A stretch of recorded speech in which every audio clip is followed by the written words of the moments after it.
इमाम मेहदी की आमद में चंद साल बाकी, क़यामत की तमाम निशानियां पूरी। नाज़रीन, क्या आप तैयार हैं? इमाम मेहदी की आमद बस चंद साल की दूरी पर है और आर्मेगेडोन की जंगें अब सिर्फ एक नजरिया नहीं, हकीकत बनने जा रही हैं। दुनिया के मुख्तलिफ कोने जल रहे हैं, अलामतें वाज़े हो चुकी हैं। ये वो वक्त है जब इंसानियत को अपनी सबसे बड़ी आजमाइश का सामना होगा। क्या आप उस लम्हे के लिए तैयार हैं? बिस्मिल्लाहिर्रहमानिर्रहीम। अस्सलामु अलैकुम रहमतुल्लाहि व बरकातुहू। मैं हूँ जमील अहमद जामी। नाज़रीन, जरा तसव्वुर करें, एक ऐसी दुनिया जहाँ रोज कोई न कोई नई जंग छिड़ती है, जहाँ आसमान पर अजीब रंग के चांद नमूदार होते हैं, जहाँ वो निशानियां दोबारा जाहिर हो रही हैं जिनका तस्करा पुराने आसमानी सहीफों में था। दरख्त भी अब इशारा देने लगे हैं और दुश्मनों के ताकतवर बेड़े अनदेखे हाथों से समंदरों से हटाए जा रहे हैं। क्या ये सब महज इत्तफाक है या ये वही वक्त है जिसकी खबर सरवर दो आलम हजरत मोहम्मद सल्लल्लाहु अलैहि वसल्लम ने 1400 साल पहले दी थी? क्या हम इस वक्त इमाम मेहदी के ज़हूर के दहाने पर खड़े हैं? क्या हजरत ईसा अलैहिस्सलाम के नुज़ूल का वक्त करीब आ चुका है? क्या दज्जाल का निज़ाम पूरी दुनिया पर छा चुका है? और क्या तीसरी आलमी जंग दर हकीकत शुरू हो चुकी है? ये वो सवालात हैं जिनके जवाबात आपको इस वीडियो में मिलेंगे। लेकिन खबरदार, ये वीडियो सिर्फ मालूमात देने के लिए नहीं, ये आपको वो सच दिखाएगी जिससे निज़ाम दुनिया आपको दूर रखना चाहता है। ये वीडियो आपको झंझोड़ेगी, आपको आईना दिखाएगी और वह हक़ाइक़ सामने लाएगी जो आज की दुनिया में बहुत से लोग छुपाना चाहते हैं।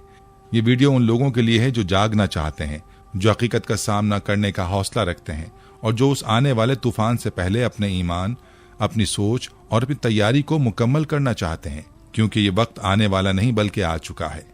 तो आइए हमारे साथ एक ऐसे सफर पर जो ईमान, दलील और तारीख से भरपूर है, और जानने की कोशिश करें कि क्या वाकई हम आखिरी दौर में दाखिल हो चुके हैं। नाज़रीन, रसूलुल्लाह सल्लल्लाहु अलैहि वसल्लम ने क़यामत की जो बड़ी निशानियां बयान फरमाई वो निहायत वाज़े, संगीन और दुनिया को झंझोड़ देने वाली हैं। इन निशानियों में सबसे पहले दज्जाल का खुरूज है, जो फितने, धोखे और आजमाइश का सबसे बड़ा मज़हर होगा।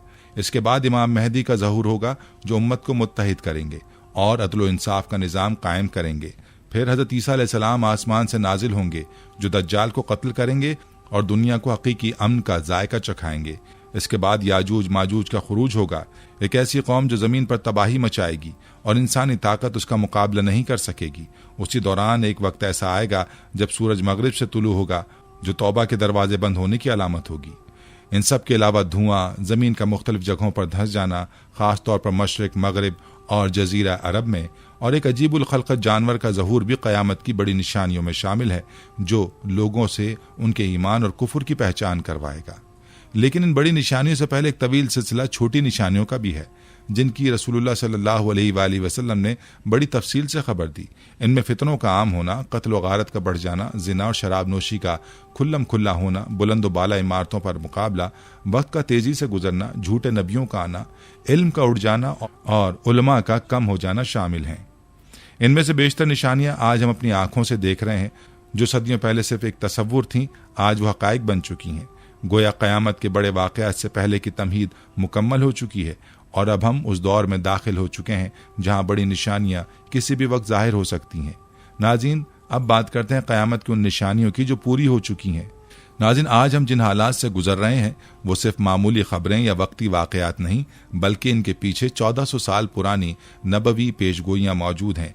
नबी करीम सल्लल्लाहु अलैहि वसल्लम ने क़यामत की बड़ी निशानियों से पहले कई छोटी निशानियां बयान फरमाई और उनमें से ज्यादातर आज हम अपनी आंखों से देख रहे हैं। दुनिया बदल चुकी है और अब हम उस दौर के किनारे पर खड़े हैं जिसके बाद क़यामत की निशानियां यके बाद दीगरे जाहिर होंगी। हालिया सालों में दुनिया ने 4 मुसलसल खून रंग चांद ग्रहण देखे। ये कोई मामूली फलकी मज़ाहिर नहीं थे, बल्कि इनका वक़ुआ एक मखसूस तरतीब में था, जो तारीख में बहुत कम देखने को मिलता है। खून रंग चांद ग्रहण या ब्लड मून वो फलकियाती वाक़या है जिसमें चांद जमीन के साए से गुजरता है, जिसकी वजह से चांद का रंग सुर्ख या खून के रंग में नजर आता है। अब ये देखना जरूरी है कि इन ग्रहणों की तरतीब सिर्फ फलकियात का हिस्सा नहीं, बल्कि एक दिलचस्प और पुरअसरार अलामत बनकर सामने आई। इन खून रंग चांद ग्रहणों ने खासतौर पर यहूदी कैलेंडर के अहम त्योहारों से मेल खाया। पहली दफा 2014 में ये ग्रहण पास ओवर के त्यौहार के दौरान आया, फिर 2015 में सकूत के दौरान और उसके बाद मुसलसल 3 खून रंग चांद ग्रहण इस तरतीब में आए कि हर एक इस किस्म के अहम यहूदी त्योहारों के साथ आया। इन ग्रहणों की ये तरतीब इतनी निराली और बेनजीर थी कि फलकियात के माहिरीन और साइंसदान इस पर हैरानी का शिकार हैं। आसमानों में इस किस्म की तरतीब सदियों में एक बार ही पेश आती है। कई लोगों का ख्याल है कि ये कोई आम फलकियाती वाकया नहीं, बल्कि एक ऐसा पैगाम हो सकता है जो आसमानों से इंसानों के लिए भेजा जा रहा हो।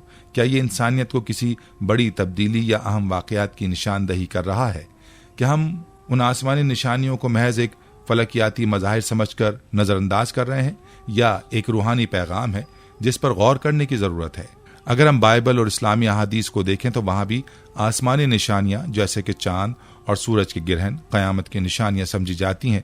बाइबल में कहा गया कि क़यामत से पहले चांद खून की तरह होगा और सूरज स्याह हो जाएगा। इसके अलावा इस्लामी अहादीस में भी क़यामत के करीब आसमानी निशानियां आने का जिक्र मौजूद है। ये सब कुछ हमें इस हकीकत की तरफ इशारा करता है कि आसमानों की जानिब से हमें एक निशानी मिल रही है जिस पर हमें गौर व फिक्र करना जरूरी है। इन खून रंग चांद ग्रहणों का ये तसलसल ये सवाल उठाता है, क्या ये महज एक इत्तफाक है या ये खुदा की तरफ से कोई खास पैगाम है? क्या ये किसी बड़ी तब्दीली की गवाही दे रहा है? ये बात अहम है कि हम इस निशाने को नज़रअंदाज ना करें और उसकी हकीकत को समझने की कोशिश करें। ऐसा भी हो सकता है कि हम इस वक्त की गुजरगाहों में हैं जो किसी बड़े आलमी या रूहानी वाक़े की तरफ बढ़ रही हैं और आसमान हमें इसकी तैयारी करने के लिए एक पैगाम दे रहा हो।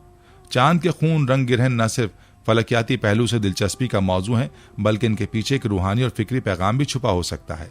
यह हमें याद दिलाता है कि आसमानों में हर वाक़या या निशान महज इत्तफाक नहीं होता, बल्कि कायनात का एक हिस्सा होते हुए हमसे एक बड़ी हकीकत का सामना कराते हैं। जैसे बाइबल और अहादीस में क़यामत की निशानियां बयान की गई हैं, इसी तरह खून रंग चांद ग्रहण भी हमें एक नया पैगाम दे रहे हैं, एक पैगाम जो हमें खुद तैयार करने की दावत दे रहा है ताकि जो कुछ आने वाला है हम उसका सामना कर सकें। नाज़रीन, इसी तरह अगर रेड हाइफर लाल गाय की कुर्बानी की बात करें तो यहूदी रिवायात में एक बहुत अहम और पुरअसरार वाक़या है जिसका ताल्लुक हैकल सुलेमानी की तामीर से है। इन रिवायात के मुताबिक बैतुल मक़दस में हैकल की दोबारा तामीर से पहले एक मुकम्मल सुर्ख गाय की कुर्बानी ज़रूरी समझी जाती है। इस गाय का रंग मुकम्मल तौर पर लाल होना चाहिए और इसके जिस्म पर कोई भी दाग या निशान नहीं होना चाहिए। ये गाय ऐसी हो जो साफ सुथरी हो और उसमें किसी किस्म की कोई कमी ना हो, और उसकी कुर्बानी के बाद उसका खून हैकल की तामीर में इस्तेमाल किया जाएगा। ये रवायत न सिर्फ यहूदियों के लिए अहमियत रखती है, बल्कि इसका ताल्लुक कई आलमी, सियासी और मजहबी मामलात से भी जुड़ता है। हालिया सालों में इसराइल में एक मुकम्मल सुर्ख गाय पैदा करने का दावा किया गया है जिसे खास तौर पर तहफ़्फ़ुज़ में रखा जा रहा है। इस गाय की पैदाइश एक अहम निशान है क्योंकि बैतुल मक़दस में हैकल सुलेमानी की तामीर की जानिब बढ़ते हुए कदम की अलामत समझी जा रही है। यह वाक़या न सिर्फ यहूदी अकायद की बुनियाद को झंझोड़ता है, बल्कि इसकी एक और गहरी अहमियत भी है। बाज़ मजहबी पेशगोइयाँ कहती हैं कि हैकल की तामीर का आगाज़ दरअसल दज्जाल के निज़ाम के क़याम का पेश ख़ैमा होगा जो दुनिया भर में जुल्म फसाद की राह हमवार करेगा। इस हकीकत को देखते हुए सवाल ये उठता है कि क्या हम उस आने वाले वक्त के लिए तैयार हैं? क्या हमने उन निशानियों को पहचाना है जो हमारी दुनिया की तकदीर का तयन करेंगी? नाज़रीन, रसूलुल्लाह सल्लल्लाहु अलैहि वसल्लम ने एक और अहम पेशगोई की थी जो क़यामत के करीब होने वाली जंगों से मुताल्लिक थी। आप अलैहिस्सलातु वस्सलाम ने फरमाया, क़यामत के करीब मुसलमान यहूदियों से जंग करेंगे। हर दरख्त और हर पत्थर पुकारेगा कि आए मुसलमान, मेरे पीछे यहूदी छुपा है, आओ इसे मारो, सिवाय गरकत के दरख्त के, क्योंकि वो यहूदियों का दरख्त है। यह हदीस एक तरफ तो मुसलमानों के लिए एक वाज़ेह पैगाम है कि वो अपनी जंग में न सिर्फ जिस्मानी ताकत का इस्तेमाल करेंगे, बल्कि ये जंग एक रूहानी और तकदीर का हिस्सा होगी जिसमें आसमानी निशानियां और कुदरती मज़ाहिर भी शामिल होंगे। दूसरी तरफ यह हदीस इस बात की तरफ भी इशारा करती है कि इसराइल और यहूदियों के साथ मुताल्लिका कुछ खास निशानियां अब दुनिया भर में जाहिर होने लगी हैं। आजकल इसराइल में गरकत के दरख्तों की बड़े पैमाने पर काश्त हो रही है। ये दरख्त सिर्फ एक ज़रई मंसूबा नहीं है, बल्कि खामोश पैगाम देने वाले हैं। ये दरख्त इस बात की अलामत है कि वो वक्त आ रहा है जिसकी पेशगोई सदियों पहले की गई थी। ये दरख्त मुसलमानों के लिए एक याद दहानी है कि वो अपने मकसद के लिए तैयार हों और यहूदियों के साथ उनकी आखिरी जंग में ये दरख्त अहम किरदार अदा करेंगे। हैरत की बात यह कि गरकत के दरख्त बाज़ अरब ममालिक के इलाकों में भी बड़े पैमाने पर लगाए जा रहे हैं, जिनसे ये जाहिर होता है कि ये एक वसी मंसूबे का हिस्सा हो सकता है। अगर ये दरख्त इसराइल में सिर्फ ज़राअत के मकसद के लिए लगाए जा रहे हैं तो इसका मतलब कुछ और हो सकता है, एक स्ट्रेटेजिक और मजहबी हिकमत अमली जिसके नताइज हमारी आंखों के सामने आना भी बाकी हैं। ये दोनों निशानियां, रेड हाइफर लाल गाय और गरकत का दरख्त, एक बड़ी हकीकत को सामने लाती है। ये सिर्फ मजहबी अलामात नहीं है, बल्कि वो आलमी तब्दीलियों और जंगों की पेशगोइयां हैं जो बहुत करीब हैं। अगर हम उन निशानियों पर नजर डालें तो हमें ये समझने में देर नहीं लगेगी कि हम एक बहुत अहम और गहरे दौर में दाखिल हो चुके हैं, जहां हर वाकया, हर अलामत और हर तब्दीली एक बड़े मकसद के तहत हो रही है। ये दुनिया के मुस्तकबिल का हिस्सा है और हमारी तैयारी अब इससे भी ज्यादा अहम हो चुकी है। नाज़रीन, ये वाकयात हमें खबरदार कर रहे हैं कि क़यामत की बड़ी निशानियां किसी भी वक्त जाहिर हो सकती हैं। दुनिया की गैर महसूस तब्दीली के अमल से गुजर रही है और वो दिन दूर नहीं जब सूरज मगरिब से तुलू होगा, दज्जाल मंजर आम पर आएगा और इमाम मेहदी का ज़हूर होगा। यकीनन आइए हम इसी हिस्से को मजीद तफसील और सादा अंदाज में बढ़ाते हैं ताकि नाजरीन के दिलो दिमाग पर इसका गहरा असर पड़े। नाज़रीन, जब हम आज के हालात को गौर से देखते हैं तो यूं लगता है जैसे अहादीस के अल्फाज हकीकत बन चुके हैं। माजी में जो कुछ पढ़ा था आज वो हमारे सामने चलती फिरती तस्वीर बन गया है। हम एक ऐसे दौर में जी रहे हैं जहां हर रोज के वाकयात नबी करीम सल्लल्लाहु अलैहि वसल्लम की ज़बान मुबारक से निकले हुए अल्फाज की तस्दीक कर रहे हैं। रसूलुल्लाह सल्लल्लाहु अलैहि वसल्लम का फरमान है, जब शाम से आग के शोले बुलंद होते देखो तो जान लो कि इमाम मेहदी का ज़हूर करीब है। ये एक इंतहाई अहम और अमीक पेश गोई है। शाम, जो कभी मुसलमानों का इल्मी, रूहानी और तहजीबी मरकज था, आज एक वीरान मैदान जंग बन चुका है। इस सरजमीन पर हर तरफ खूनरेजी, तबाही और मौत का सामना है। जहां कभी इल्मी महाफिल सजती थीं, आज वहां बमबारी की आवाजें गूंजती हैं, और जहां कदीम तारीख की अजमत छुपी हुई थी, आज वो सरजमीन जल रही है। पिछले कई सालों से शाम के आसमान पर आग के शोले बुलंद हो रहे हैं जो न सिर्फ उस सरजमीन के लोगों को जला रहे हैं बल्कि हम सबको भी झंझोड़ रहे हैं।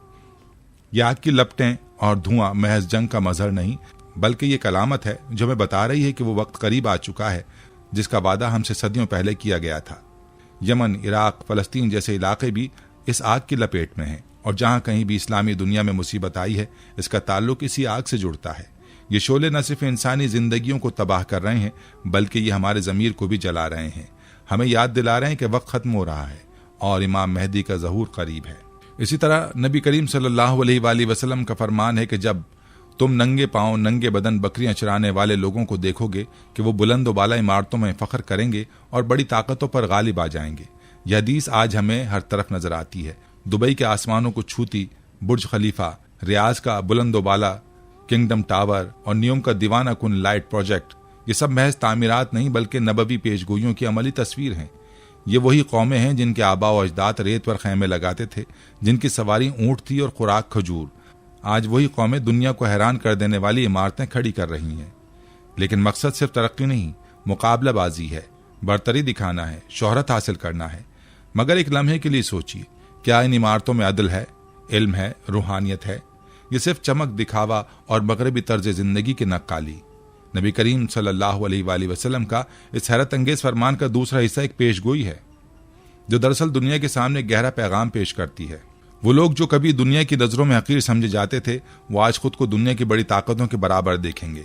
ये वो लोग हैं जो वसाइल से महरूम थे, जिनके पास न कोई जदीद टेक्नोलॉजी थी, न फौजी ताकत, न माली वसाइल थे। लेकिन आज इनमें से कुछ कौमें दुनिया की बड़ी ताकतों के खिलाफ उठ खड़ी हुई हैं। आज यमन की मिसाल ले लीजिए। हौसी कबाइल जिन्हें कभी कमजोर और बेयारो मददगार समझा जाता था, आज वो ताकतवर तरीन मुमालिक के सामने सीना तान कर खड़े हैं। सऊदी अरब, अमरीका, बरतानिया और इसराइल जैसे जदीद तरीन असलहे से लैस मुमालिक उनके सामने बेबस हैं। उनके हमले और फजाई कार्रवाइयां दुनिया के सबसे जदीद दिफाई निज़ामों को शिकस्त देने में कामयाब हो रही हैं। ये महज एक सियासी या जंगी कामयाबी नहीं बल्कि ये नबी करीम सल्लल्लाहु अलैहि वसल्लम की वो पेशगोई है जो हमारे सामने पूरी हो रही है। यह हकीकत हमें बताती है कि अगरचे दुनिया के ताकतवर तरीन मुमालिक अपने वसाइल और टेक्नोलॉजी की बिना पर ताकत के घुमंड में हैं, लेकिन वो कौमें जो अल्लाह की मदद से और ईमान की मजबूती के साथ मैदान में उतरेंगी, वो अपनी तकदीर खुद लिखेंगी। ये एक इशारा है कि दुनिया की ताकतें किस तरह गिरेंगी, और वो कौमें जो कभी फुक्र और तंग दस्ती की हालत में थीं, वो दरअसल दुनिया को अपनी ताकत और ईमानी अज़म से हिलाकर रख देंगी। ये एक ऐसा पैगाम है जो हमें याद दिलाता है कि अल्लाह के वादे कभी गलत नहीं हो सकते और दुनिया की बड़ी ताकतें उसके फैसलों के सामने कुछ भी नहीं है। ये दोनों वाक़यात और पेशगोइयां हमें ये बताती हैं कि हमारे ज़माने में एक नया दौर शुरू होने वाला है। दुनिया में ताकत का तवाज़ुन बदल रहा है और वो कौमें जो अल्लाह की मदद से खड़ी होंगी वो यकीनन बड़ी ताकतों के लिए एक संगीन चैलेंज बनकर उभरेंगी। नाज़रीन, इसी तरह नबी अलैहिस्सलातु वस्सलाम ने फरमाया, क़यामत उस वक्त तक कायम ना होगी जब तक मेरी उम्मत के कुछ कबीले मुशरिकीन से दोबारा ना जा मिलें और जब तक वो बुतों की पूजा दोबारा ना करने लगें। यह हदीस एक ऐसी हकीकत की तरफ इशारा करती है जो अब हम अपनी आंखों से देख रहे हैं। सऊदी अरब जो कभी तौहीद का गहवारा था, आज वहां ऐसे मज़ाहिर आम हो रहे हैं जिन्हें कल तक गुनाह या गुमराही कहा जाता था। सिनेमा घरों की इजाज़त, कॉन्सर्ट्स में नाचती गाती ख़वातीन, मगरबी सकाफत के तूफ़ान और अखलाकी हुदूद को तोड़ता हुआ तर्ज ज़िंदगी, ये सब सिर्फ तफरीह नहीं बल्कि ईमान की बुनियादों को हिलाने वाली तब्दीली है। नियोम सिटी जो बज़ाहिर टेक्नोलॉजी का शाहकार है, दरहकीकत रूहानियत से खाली एक दुनियावी मंसूबा है। वहाँ के मुजस्सिमे, इंसानी चेहरों वाले ढांचे, देव हैकल मुजस्समाती शाहकार, बुद्धनुमा अलामतें सब इस्लामी अकायद से मुतसादिम हैं। कहा जा रहा है कि ये फ़न और आर्ट है, लेकिन तारीख गवाह है कि यही फ़नून लतीफ़ा कभी इबादतगाहों में मुक़द्दस मुजस्समे बन गए थे। इस्लाम ने जिस बुत परस्ती को मक्का की गलियों से मिटाया था, आज वो जदीद रंगों और आर्ट की ज़बान में दोबारा लौट रही है। क्या हम अब भी नहीं समझेंगे कि ये वो वक्त है जिसकी तंबी 1400 सदियां पहले दी गई थी? क्या ये सिर्फ एक तहजीबी इर्तिका है या दज्जाली निज़ाम की नर्म आहट? ये वो निशानियां हैं जिनके बारे में नबी अलैहिस्सलातु वस्सलाम ने फरमाया था कि जब तुम ये देखो तो समझ लो कि वक्त करीब आ चुका है। नबी अलैहिस्सलातु वस्सलाम ने फरमाया कि इमाम मेहदी के ज़हूर से पहले एक 6 साला जंग होगी जिसमें दुनिया की बड़ी ताकतें मुलव्विस होंगी। ये कोई आम जंग नहीं बल्कि ऐसी तबाहकुन जंग होगी जो आलमी नक्शे को बदल कर रख देगी। अगर हम मौजूदा हालात पर नजर डालें तो महसूस होता है कि हम उसी राह पर गामजन हैं। यूक्रेन और रूस की जंग ने यूरोप को झंझोड़ कर रख दिया है। इसराइल की गजा पर बमबारी, ईरान और अमेरिका के दरमियान बढ़ती हुई दुश्मनी, चीन और ताइवान का तनाज़ा और मशरिक़ वुस्ता में बिखरा हुआ बारूद, ये सब उस आने वाली बड़ी जंगों के इब्तदाई झटके हैं। आलमी ताकतें सफारा हो चुकी हैं, 2 वाज़े धड़े बन चुके हैं, असलहे के अंबार लगाए जा रहे हैं और दुनिया के हर कोने में जंग की बू फैल रही है। ये वही आर्मेगेडॉन है, वो अजीम जंग जो न सिर्फ जमीन को खून में नहलाएगी बल्कि इंसानियत को एक आखिरी इम्तहान से गुजारेगी। ये जंग सिर्फ मैदान जंग में नहीं लड़ी जाएगी बल्कि ईमान और बातिल के बीच हर इंसान के दिल में भी बर्पा होगी। और जब ये जंग अपनी इंतहा को पहुंचेगी तब इमाम मेहदी का ज़हूर होगा। वो हक का अलम लेकर आएंगे और दुनिया में एक नया निज़ाम कायम करेंगे। लेकिन ये फतह कुर्बानी मांगेगी, जागती आंखें, सच्चे दिल और ऐसे इंसान जो बातिल के आगे झुकने वाले ना हों। दुनिया के मौजूदा जोग्राफियाई नक्शे पर 2 इलाके ऐसे हैं जिन पर सारी आलमी ताकतों की नजरें जमी हुई हैं, साउथ चाइना सी और ग्वादर। साउथ चाइना सी एक ऐसा समंदरी इलाका है जहां चीन अपनी बहरी ताकत का जाल फैला चुका है और अमेरिका किसी भी कीमत पर उसे आगे बढ़ने से रोकना चाहता है। ये सिर्फ पानी पर कंट्रोल का मसला नहीं, ये दुनिया की मईशत, तिजारत और फौजी गलबे की जंग है। इधर ग्वादर पाकिस्तान की बंदरगाह जो चीन के लिए सी पैक का दिल है, वही ग्वादर जो मशरिक़ वुस्ता, खलीज, वस्ती एशिया और जुनूबी एशिया के दरमियान तवाजुन बदल सकता है। अब आलमी ताकतों के लिए एक हसास मकाम बन चुका है। अमेरिका, भारत, इसराइल और उसके इत्तहादी ग्वादर से खाइफ हैं। वो इसे किसी भी कीमत पर नाकाम देखना चाहते हैं। ये इलाका अब सिर्फ मईशत का मरकज नहीं रहा, ये एक स्ट्रेटेजिक जंगी मैदान में बदल चुका है। यहाँ टकराव नागुज़ीर है और यही वो तसादुम होगा जो आने वाली आलमी जंग को भड़काने के लिए चिंगारी बनेगा। नबी अलैहिस्सलातु वस्सलाम की एक हदीस है, मशरिक से कौम निकलेगी जो इमाम मेहदी की मदद करेगी और वो हक पर होंगे। ये कौम कौन हो सकती है? क्या ये तुर्क होंगे जिन्होंने खिलाफत उस्मानिया की बुनियाद रखी, या वो चीनी मुसलमान जो खामोशी से जुल्म बर्दाश्त कर रहे हैं लेकिन उनका ईमान बेदार हो चुका है, या फिर वही तातारी नस्ल मंगोल जिन्होंने माजी में इस्लाम को रोन डाला था लेकिन बाद में इस्लाम के मुहाफिज बन गए। अल्लामा इकबाल ने इस अजीम पेशगोई की तरफ इशारा करते हुए कहा है, आयान यूरिशे तातार के अफसाने से, पासबा मिल गए काबे को सनम खाने से। यानी जिन कौमों से हमें खतरा था वही कौमें अल्लाह के हुक्म से इस्लाम की मुहाफिज बनेंगी। ये वही मशरिक है जहां से रोशनी दोबारा उठेगी और यही लोग इमाम मेहदी के झंडे तले जमा होकर दज्जाली निज़ाम को ललकारेंगे। ये वाक़यात, ये पेशगोइयाँ, ये जोग्राफियाई हकीकतें सब एक बात की गवाही दे रही हैं कि हम उस अजीम तगय्युर के दहाने पर खड़े हैं। सवाल ये है कि क्या हम तैयारी कर चुके हैं? क्या हम उस काफिले का हिस्सा बनने के लिए खुद को बदल चुके हैं? नाज़रीन, जब दुनिया जुल्म से भर जाएगी, जब हर तरफ फसाद, कत्ल गारत, नाइंसाफी और दज्जाली निज़ाम का राज होगा, तब अल्लाह ताला अपने एक बंदे को भेजेगा, इमाम मेहदी को। वो मदीना से मक्का आएंगे और लोग उन्हें ज़बरदस्ती बैत के लिए काबा में घेर लेंगे। ये बैत नहीं होगी, ये बैत निजात होगी। इमाम मेहदी एक आम इंसान होंगे, नबी करीम सल्लल्लाहु अलैहि वसल्लम की औलाद में से होंगे। अल्लाह ताला उनकी रहनुमाई करेगा और उनके जरिए जमीन पर अदल कायम होगा। वो जुल्म की दीवार को तोड़ेंगे, बातिल की हुकूमत को चैलेंज करेंगे और मुस्लिम दुनिया को एक बार फिर मुत्तहिद करेंगे। उनके ज़हूर के बाद 2 जंगें होंगी। वो इंसानियत के मुस्तकबिल का फैसला करेंगे। उनके साथ सफ बस्ता होना सिर्फ फख्र नहीं, ईमान की अलामत होगा। फिर एक ऐसा लम्हा आएगा जब आसमान से रोशनी उतरेगी।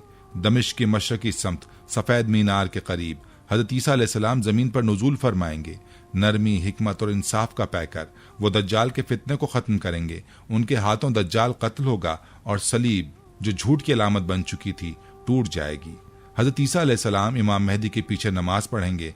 गोया ऐलान होगा कि ये उम्मत अब एक क़यादत के तहत इकट्ठी हो चुकी है। ये वक्त होगा ईमान वालों की फतह का और बातिल की दायमी शिकस्त का। दज्जाल जो झूठ और फरेब और मादी दुनिया की परस्तिश का नुमाइंदा है, हज़रत ईसा अलैहिस्सलाम के हाथों इबरतनाक अंजाम को पहुंचेगा।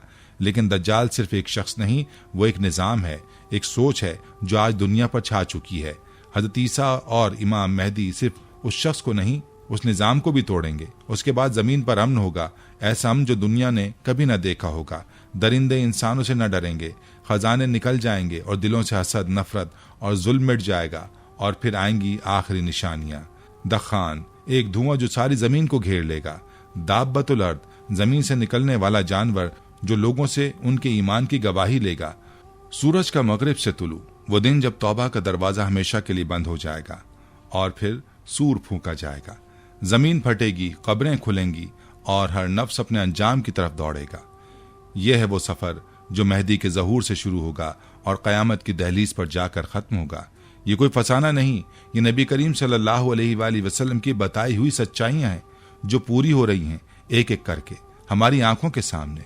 अब सवाल ये है, क्या हम सिर्फ देखते रहेंगे या हक का परचम उठाएंगे? क्या हम दुनिया के धोखे में खोकर दज्जाली निज़ाम का हिस्सा बनेंगे या मेहदी और ईसा के काफिले में शामिल होकर निजात पाएंगे? फैसला आपका है। वक्त कम है और क़यामत बहुत करीब है। नाज़रीन, जब हम उन तमाम निशानियों पर गौर करते हैं जो दुनिया भर में रूनुमा हो रही हैं, तो हमें ये समझना चाहिए कि हम एक खास वक्त में जीते हैं। ये वो वक्त है जिसका इंतजार तमाम उम्मत मुस्लिमा और पूरी इंसानियत कर रही थी। हर एक निशानी, हर एक पेशगोई, हर एक अलामत ने हमें यही पैगाम दिया है कि हम उस दौर में दाखिल हो चुके हैं जहां क़यामत की निशानियां पूरी हो चुकी हैं। ये सिर्फ एक नजरिया नहीं बल्कि एक हकीकत है जो हमारी आंखों के सामने रूनुमा हो रही है। अब हमें किसी और का इंतजार नहीं करना है, हम उस वक्त में जी रहे हैं। अब जरूरत इस बात की नहीं कि हम मजीद दलाइल तलाश करें, अब वक्त है तैयारी का। हमें दिल की गहराइयों से अल्लाह की तरफ रुजू करना होगा। वही है जो हमारे दिलों की बात जानता है, वही है जो हमारे अमाल की इस्लाह कर सकता है। वही हमें अपने दिलों में अल्लाह के लिए खौफ और मोहब्बत पैदा करनी होगी और अपनी जिंदगियों को उसके ताबे कर देना होगा। अब वक्त आ चुका है कि हम अपने अमाल का मुहासबा करें। हमें अपनी रोजमर्रा की जिंदगी में सदका, नमाज, रोजा और अखलाकी उसूलों को अपनाकर अल्लाह की रजा के लिए जीना शुरू करना होगा। कोई भी छोटा अमल बेकार नहीं जाता, हर नेक अमल का शुमार अल्लाह के यहाँ होगा। कुरान जो हमारे लिए अल्लाह का रास्ता दिखाने वाली किताब है, हमें उसकी तफसीर और हिकमत को समझना होगा। कुरान की रोशनी में जिंदगी गुजारना, उसकी तालीमात पर अमल करना और उसके पैगामात को अपने दिल में बसाना हमारे लिए जरूरी है। ये वो किताब है जो हमें फितना और फसाद के दौर में रहनुमाई फराहम करेगी। दिलों का तज़किया और साफ होना जरूरी है। हमने दुनिया की चमक दमक में अपनी रूहानियत को कम कर लिया है। अब वक्त है कि हम अपने दिलों को अल्लाह की याद से रोशन करें। गुरूर, हसद और नफरत जैसे दिल की बीमारियां हमसे दूर होनी चाहिए ताकि हम अपने रब के करीब जा सकें। हमें न सिर्फ जिस्मानी तौर पर बल्कि जहनी, फिक्री और रूहानी तौर पर भी जिहाद करना होगा। बातिल की तमाम कुव्वतों के सामने हमें साबित कदम रहना है। हमें अपने ईमान की हिफाजत करनी है और अपने अकीदे को मजबूत बनाना है ताकि हम उस आजमाइश में कामयाब हों जो आने वाली है। क्योंकि अब वक्त कम है, वक्त बहुत तेजी से गुजर रहा है और जो कुछ आने वाला है वो अजीम तरीन इम्तहान होगा। हमें हर लम्हा अल्लाह की तरफ रुजू करना होगा, हर अमल में उसकी रजा की कोशिश करनी होगी। ये वो वक्त है जब हर मुसलमान को अपनी जिंदगी का मकसद समझकर इस पर अमल करना होगा। ये वक्त है कि हम अपने अंदर की कमजोरियों को पहचान कर इन्हें दूर करें और अल्लाह की मदद के साथ उस आखिरी इम्तहान का सामना करें। ये पैगाम हमें एक हकीकत की तरफ मुतवज्जे करता है। हम उस दौर के नाजिर हैं जो शायद क़यामत से पहले का सबसे नाजुक दौर हो। वक्त कम है लेकिन हमारे पास अल्लाह की रहनुमाई और उसकी मदद है जिससे हम अपने ईमान को पक्का करके और उसकी रजा के लिए अपने अमाल को दुरुस्त कर सकते हैं। आगे का रास्ता सिर्फ एक ही है, अल्लाह के रास्ते पर चलना है, उसकी रजा में अपनी कामयाबी तलाश करनी है। ये वक्त है हकीकत को समझने का और इस दुनिया की आखिरी आजमाइश के लिए तैयारी करने का। इमाम मेहदी की आमद करीब है और आर्मेगेडोन की जंग की घंटियां सुनाई दे रही हैं। अब हम सिर्फ तमाशाई नहीं हैं बल्कि उस अजीम तब्दीली का हिस्सा बनने वाले हैं। आया आप तैयार हैं? वक्त कम है और फैसला करीब है। नाज़रीन, ये थी हमारी आज की वीडियो। हम उम्मीद करते हैं कि आपको हमारी आज की ये वीडियो जरूर पसंद आई होगी। अगर आपको हमारी आज की ये वीडियो पसंद आई है तो आपसे गुजारिश करते हैं कि आप हमारे चैनल को जरूर सब्सक्राइब कर लें और साथ ही लगे बेल के बटन को भी प्रेस कर लें ताकि आपके पास हमारी आने वाली मजीद मालूमाती वीडियोस का नोटिफिकेशन बर वक्त मिलता रहे। सब्सक्राइब के साथ साथ हमारी वीडियोस को लाइक भी करें और अपनी कीमती राय का इजहार कमेंट्स में जरूर करें। कमेंट्स में आप अपने सवालात भी हम तक पहुंचा सकते हैं। अल्लाह ताला आपको अपने हिफ्ज़-ओ-मान में रखे। आमीन।